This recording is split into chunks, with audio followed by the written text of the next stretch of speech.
আমরা সবাই জানি নতুন জিনিস খুব মডারেট হয় এবং পুরো আপডেট ভার্সন হয়। সবাই জানা আছে এবং পুরনোর সঙ্গে নতুনের কোনো কম্পেয়ারই করা যাবে না। কারণ নতুন জিনিস সবসময়ই খুব আপডেটেড হবে। আপডেটেড ভার্সন আবার সবসময় সবাই ঠিক হ্যান্ডেল করতে পারে না। কারণ তাকে জানতে বুঝতে আমার পুরনো শিক্ষাটা ঠিক কাজে লাগবে না। কাজেই আ বি অ্যালার্ট অর্থাৎ সাবধান হয়ে যাও নতুন জিনিস আনার আগে। নিজেকেও চেঞ্জ করো, নিজেকে চেঞ্জ করা প্রয়োজন। সেটা কি বাইক দিয়ে শুরু হলো? Okay friends, welcome back to my channel. আশা করি সবাই ভালো আছেন। আমিও ভালো আছি এবং সুস্থ আছি। সবার সঙ্গে দিন কাটাচ্ছি খুশিতে, আনন্দে। যারা আমার চ্যানেলে নতুন আছেন বা নতুন আসছেন তাদের যদি ভালো লাগে তাহলে আমার চ্যানেলকে সাবস্ক্রাইব করে আমার সঙ্গে থাকবেন আর লাইক, কমেন্ট, শেয়ার অবশ্য করেই করবেন। আমরা কিছু ভুল বুঝিনি। নতুন বাড়ি, নতুন রং, নতুন ফার্নিচার, নতুন বাইক এবং brand in a brand new নতুন কিছু অবশ্যই আসতে পারে, আসতে চলেছে। কিন্তু তার আগে যে জিনিসগুলো করা প্রয়োজন বা করতে হবে, সেগুলো কি তুমি করার জন্য প্রস্তুত? কারণ আমাদের তো মনে হচ্ছে না। কারণ তোমাদের যা হাবভাব, জিনিস জিইয়ে রাখা, আ মানে কি বলে? ইনস্টলমেন্টে খাওয়া, ভাঙিয়ে, ভাঙিয়ে খাওয়া যেটাকে বলে, সেইটা যদি বন্ধ হয়ে যায়, তাহলে তো মুশকিল, না? কাজেই ব্র্যান্ড নিউ কি আসতে চলেছে?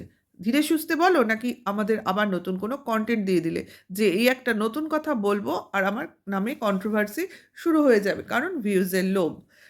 সবার অ্যাকচুয়ালি একজনকে দোষ দিয়ে লাভ নেই। সবারই ভিউজের লোভ এবং তোমরা কনটেন্ট দিলে তবেই তো আমরা কনটেন্ট করি এবং আমরাও ভিডিও বানাই। হ্যাঁ, এটা সবটাই চলছে। একে অন্যের সাহায্য করেই আমরা চলছি। তোমাদের দৌলতেই আমরা চলছি। তোমরা ভুল কাজ করবে তবে না আমরা বলব। সবই যদি ঠিক করো, সবই যদি পারফেক্ট করো এবং নিজে যদি পুরোটাই সঠিক হও, তাহলে আমাদের কি করে চলবে বলো? কাজেই এটা করতেই হচ্ছে বা করো, আরো বেশি, বেশি করে করো। আমরা সেটাই চাইছি। হ্যাঁ, আ সকালের জলখাবার ডালিয়া সবাই খুব ভালো খায়, তাই না? আবার সবজি দিয়ে বেশ সুন্দর। তোমার মা চা করে দিচ্ছে মিস্ত্রিদের। তোমাদের যে চা খাওয়ার পার্ট নেই সেটা অনেকদিন আগেই বলেছ। তাই নিয়েও অনেক সমস্যা। বাড়ির বউ সে কিনা প্রচুর পরিমাণে চা খেত। মানে যে বউ ছিল, বর্তমান বউ বা ভবিষ্যতের বউয়ের কথা বলা হচ্ছে না। পুরনো বউ যে প্রচুর চা খেত। তাহলে তোমাদের বাড়িতে এটাও একটা প্রবলেম ছিল, ঠিক কি না? কারণ তোমরা কেউই সেভাবে চা খাও না, মাঝে মধ্যে খাও। তারাও আবার ম্যাক্সিমাম দেখি লিকার চা। আর যে কিনা বউ ছিল সে খুব মিল্ক টি খেতে ভালোবাসে। আমরা দেখেইছি সেই মালাই মার্কে চা। তার মানে এটাও তোমাদের অপছন্দের একটা কারণ ছিল। তার মানে তোমরাও তোমাদের বাড়ির বউকে ঠিকভাবে অ্যাকসেপ্ট করে নিতেও পারোনি। কারণ আমি বলি যেখানে সম্বন্ধ করে বিয়ে, একটা দেখাশোনা করে বিয়ে, সেখানে পছন্দ অপছন্দ দুপক্ষের যাচাই করে নেওয়া হয়নি কেন? এটাও কিন্তু কারণ আমরা জানি যে বিয়েটা হুট করে ফট করে হয়ে যায়নি। কিছুদিন দুপক্ষই কথাবার্তা হয়েছে, আলোচনা হয়েছে। তাহলে পছন্দ অপছন্দ নিশ্চয়ই শেয়ার হয়েছে। তাহলে এটা তো খুব নমিনাল জিনিস চা খাওয়া বা চা খাওয়ার একটা বাড়িতে রেওয়াজ। হুম? আ সেইটা তো আ নিশ্চয়ই দেখাশোনা হয়েছে। তাহলে আর যদি নাও হয়, বাড়িতে যদি কেউ একজন খায়, তাহলে চা খায়, তাহলে তাকে তো সেই প্রেফারেন্সটা দিতেই হয়। আমরা দেখেছি দিয়েছে, কিন্তু এদের যে কথায়, কথায় এই যে খোঁচা মারা, সেটা কিন্তু তখনও ছিল, এখনো আছে, আজকেও। বাড়িতে তো বউ নেই, কাউকে শোনানোরও কিছু নেই। কিন্তু এরা জানে ভিডিওতে খোঁচা মারতে হবে। কারণ তার জন্যই বলা, মিস্ত্রিদের জন্য চা করা হচ্ছে, যার মা কিন্তু অন ক্যামেরায় বলছে, "হ্যাঁ, চা করছি, চা।" চায়ের স্পেলিং বলছে। যে কোনো একটা খোঁচামূলক উক্তি সেটা কিন্তু আমরা দর্শকরা এতদিনে বুঝে গেছি। যেই ভদ্রমহিলা যখনই কথা বলেন কোনো খোঁচামূলক কথাই বলেন। আর এই খোঁচা মার্কা কথাটা আমাদের যে এই বাদর শিখেছে তার মার থেকেই। আর এছাড়া ওই কুকিং চ্যানেলে যখন রান্না-বান্না করে, কুকিং চ্যানেল না, যখন রান্নার কোনো জায়গা দেখায় তখন যে কথাগুলো বলে সেগুলো ঠিক আছে। কিন্তু আদার্স যে কথাগুলো হয় মানে ছোট, ছোট টিপ্পনি কাটা যেটাকে বলে সেটা এর মা খুব ভালোভাবে করতে পারে। তার জন্যই আজকে চায়ের কথাটা বলছে এবং তার সঙ্গেও আরো অনেক কথা বলেছে যেমন আম কাল আমরা দেখেছি দালাল দিদি লাইভে বসে একটি মেয়ের সাথে, কাল না তার আগের দিন গত এক মানে ২ দিন আগে বোধহয়, আম যেদিনকে কিনা পৌঁছেছিল ট্রিটমেন্টের জন্য যেখানে গেছিল, যার বাড়িতে উঠেছে যে ভিউয়ার্সের বাড়িতে, সেই মেয়েটার কথা আলোচনা করছে মা দাঁড়িয়ে, দাঁড়িয়ে। ছেলের কানের কাছে বলছে, "মেয়েটাকে দেখলাম, মেয়েটা বেশ ভালোই, মেয়েটা চাকরি করে।" তো সো হোয়াট? আপনার কি? সম্বন্ধ করছেন নতুন করে? Well done. তা নিজের ছেলে কি করে? ইউটিউব করে। একবারও মানে এদের শখ কতটা হয়তো জানি না সেই আ বিষয় বলছে কিনা বা সেই প্রসেসে বলছে কিন্তু যেরকম আগ্রহ দেখলাম, এরকম মায়েদের আগ্রহ থাকে সাধারণত ছেলের বউ নির্বাচনের ক্ষেত্রে। ভালো। কিন্তু ছেলের কোয়ালিটি জানা আছে তো? ছেলের কোয়ালিফিকেশন জানা আছে?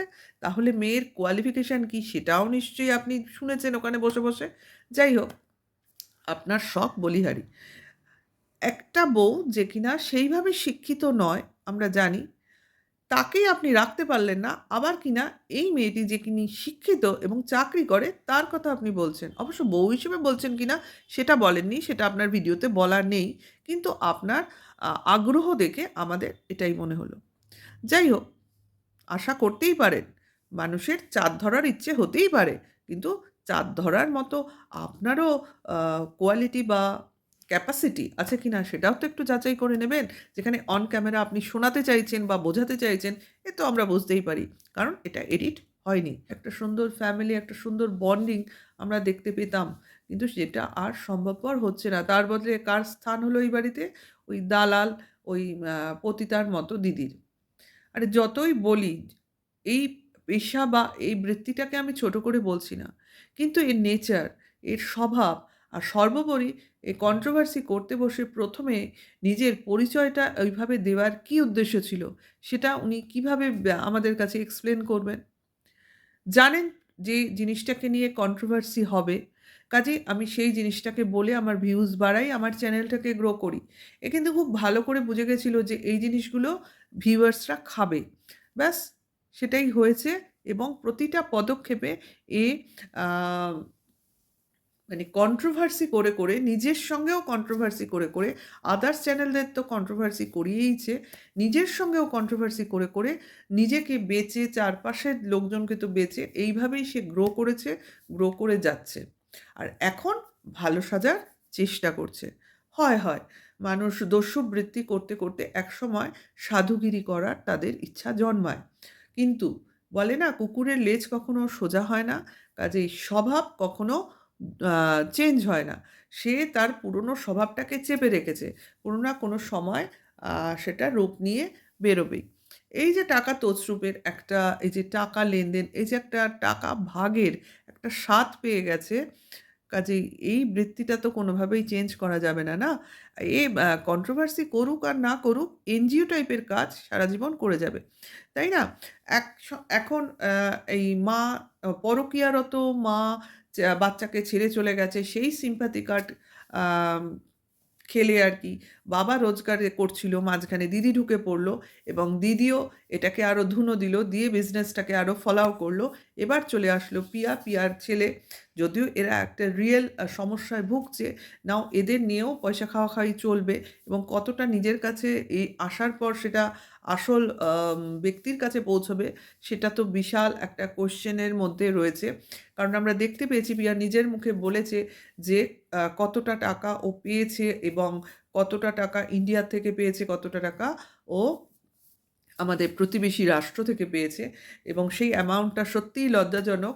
যারা কিনা এত সমব্যথী, একটা বাচ্চার মা আ তার মাল রিকভারের দিন খাট নিয়ে যাওয়ার জন্য, মেঝেতে শোয়ার জন্য যারা দিনের পর দিন, রাতের পর রাত চোখ দিয়ে ঝরঝর করে জল ফেলেছেন, ঘুমোতে পারেননি, দু চোখের পাতা, তারপর তারা নিজেরা শুতে পারেননি, ঘুমাতে পারেননি, যারা লাফ দিয়ে লাখ টাকা দিয়ে একটা লাখ টাকার খাট পাঠিয়ে দিতে পেরেছেন, তারা কিনা একটা দুস্থ শিশুর পাশে যে কিনা তার জীবন নিয়ে সংগ্রাম চালিয়ে যাচ্ছে, আম যার প্রকৃত ক্রাইসিস তার পাশে কেউ নেই। মাত্র ৳২,০০০ এসছে সেই প্রতিবেশী রাষ্ট্র থেকে। কারণটা কি?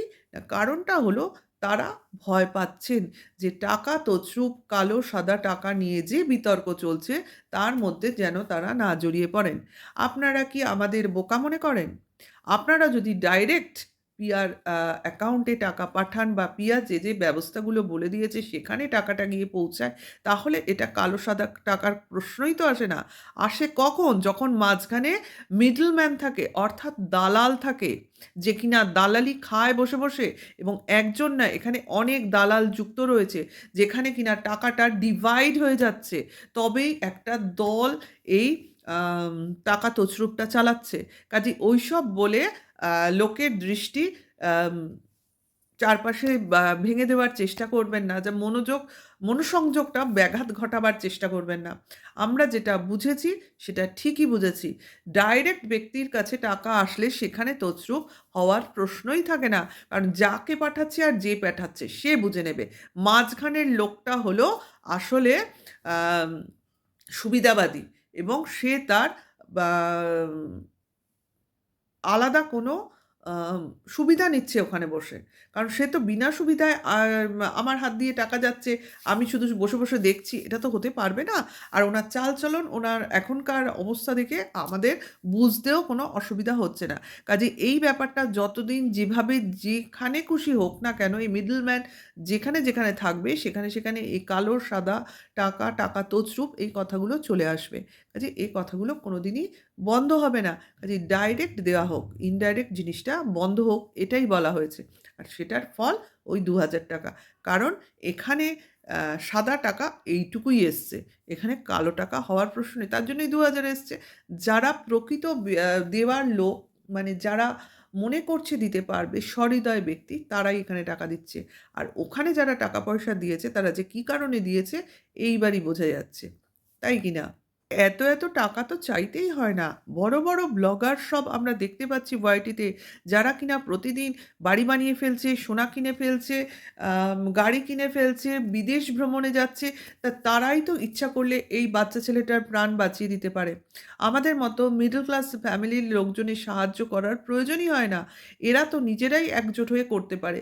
কিন্তু এদের এইরকম বিপদ, এইরকম অভাব থেকেই মানুষের প্রকৃতি বোঝা যায়। যারা কিনা ভিউজের জন্য নিজেদের সুবিধার্থে সমস্ত কিছু করে থাকে। আর এইখানে করতে আসলে তো হ্যাঁ, একটা ভিউজ হবে। কিন্তু সেভাবেও লাভ কিছু হবে না। মানে টাকাটা আমি শুধু দান করছি। তার ফলে আমার কি হচ্ছে? লোক ১ দিন বলবে, ২ দিন বলবে। কিন্তু এটাকে ভাঙিয়ে আমি ঠিক খেতে পারব না। কারণ এটা তো লোক দেখতে পাবে না। টাকাটা আমি দান করছি। এটা কিভাবে কি হচ্ছে? এই যে এত বড়, বড় ব্যক্তিরা এনজিওতে দান করে, তারা কি সেভাবে প্রচারে আসে? না, আসে না। তার থেকে বরং আমি এটা করলাম, আমি সেটা করলাম, আমি ওটা কিনলাম। মানে আমি যা করলাম সেটা আমার হয় সুবিধার্থে করলাম, অথবা আমি কন্ট্রোভার্সি হিসেবে নিলাম। তখন গিয়ে সেখানে আসলে এরা এত লাভ লোকসানের ব্যাপারটা বোঝে আর হিসেব করে চলে। অ্যাকচুয়ালি এরা হলো স্বার্থ আ পর বা ভোগী লোক অ্যাকচুয়ালি। এরা সুবিধাবাদী লোক। এরা নিজের সুবিধার্থে কাউকে সাহায্য করতে গেলেও এরা নিজের সুবিধা খুঁজবে।